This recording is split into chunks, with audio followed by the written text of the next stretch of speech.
নমস্কার, আপনারা নিশ্চয়ই সুস্থ আছেন, ভালো আছেন।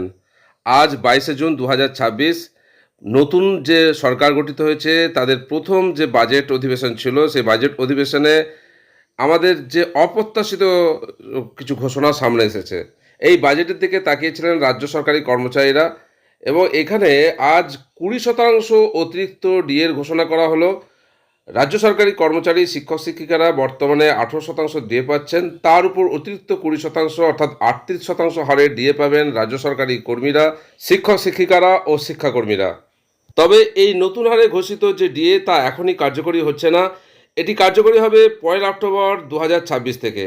অর্থাৎ ১লা অক্টোবর ২০২৬ থেকে রাজ্য সরকারি কর্মী, শিক্ষক-শিক্ষিকা, শিক্ষাকর্মীরা নতুন হারে ডিএ পাবেন অর্থাৎ ৩৮% হারে ডিএ পাবেন।